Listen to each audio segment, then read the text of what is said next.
Hey there, this is Michael Ludden, and this is my comparison between the Galaxy Note 7 and the Galaxy S7 Edge.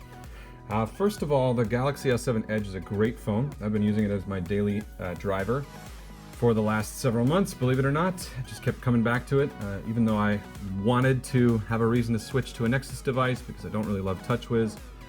It's just too much good stuff packed into here.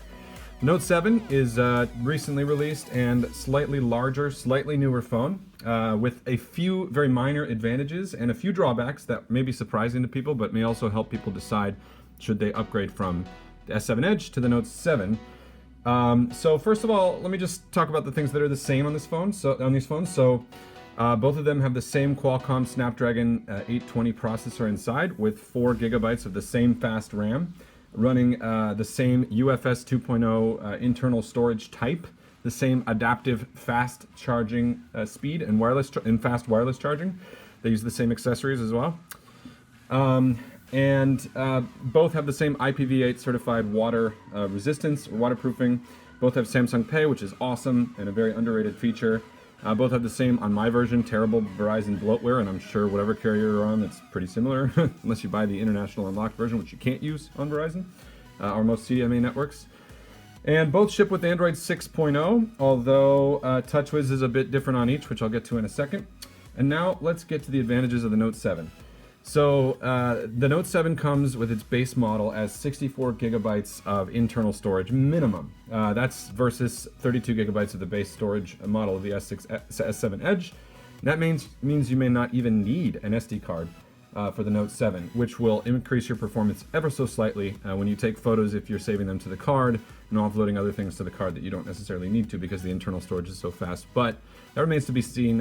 I've been told that it doesn't make much of a difference with daily usage, but it's nice to have 64 gigabytes versus 32 gigabytes. I was always running up against this limit here, having to offload further things to the SD card slot, which this has back now. So the symmetrical design is another advantage here of this phone. I mean, this is all personal preference, right? But I can tell you that this has symmetry perfected, whether it's the bottom and the top bezels being exactly the same, both of the sides, the very tiny edge that's been minimized.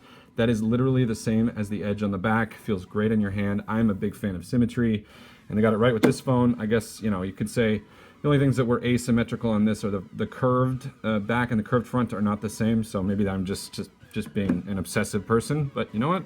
That's who I am, so there you go.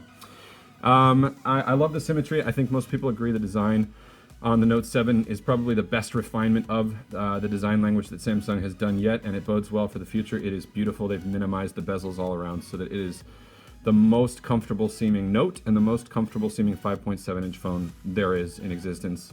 Tested most all of them, or larger, I would say.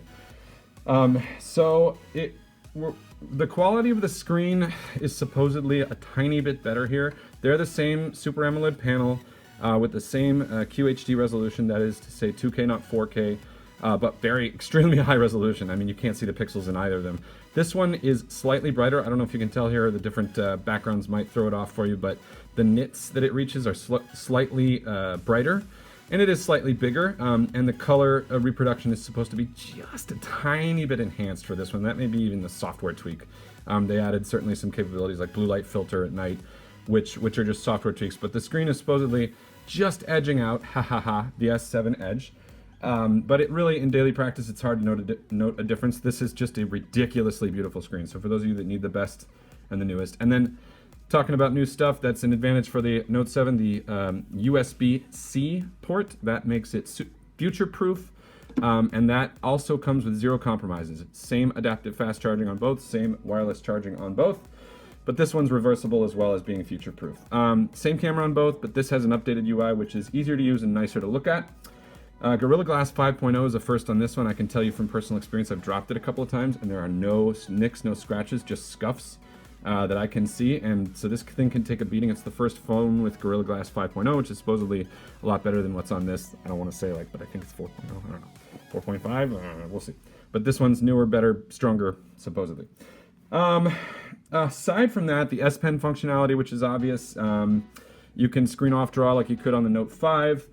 The new GIF making ability is great, so you can highlight any section of the screen with the S Pen and create a GIF out of a running video. That functionality is also baked into the stock player, but you can get more granular and you can use anything you're doing on the screen and make it into a GIF, whether that's a game or an internet video that's not on YouTube or that's not using the standard video player from Samsung. You can make a GIF with it with the S Pen, but really it's a lot of the same stuff that was nice to have but not necessary as before, but the S Pen does feel a little bit nicer. Now, a couple of advantages for the S7 Edge.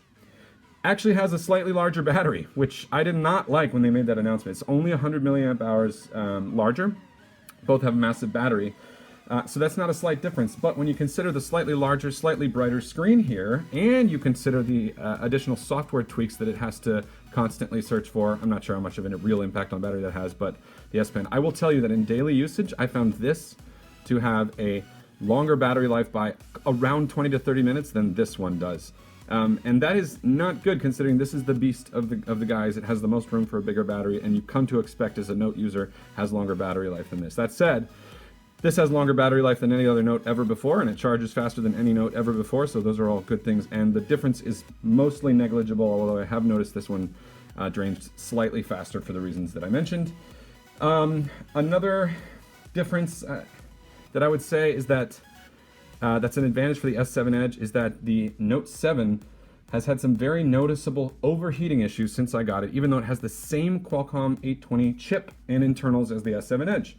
I'm talking about random reboots while charging. It gets extremely hot.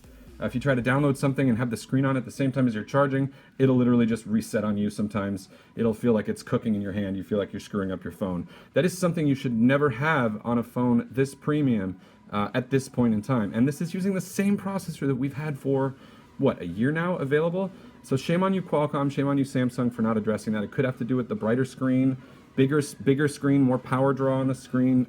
I don't know, but they hopefully can fix it with software. It's extremely frustrating. Worst part, I did notice some performance throttle when playing Pokemon Go. So maybe that's a deal breaker for some of y'all out there. But hopefully, again, that's something that they can fix. So overall, what would I say? The Note 7 is the biggest, most feature-packed, most beautiful of the bunch. The only thing you'll deal with is worse, slightly battery life and some overheating issues. I can't say it's worth upgrading to from the S7 Edge if you already have it. But I'm definitely going to enjoy my Note 7 going forward. I love the beautiful design, the bigger screen, the S Pen GIF capabilities, the 64 gigabytes of internal storage. I love the reversible USB Type-C. And overall, I would say it's a slightly better package, but the S7 Edge is beautiful. So there you go. Let me know what you think in the comments.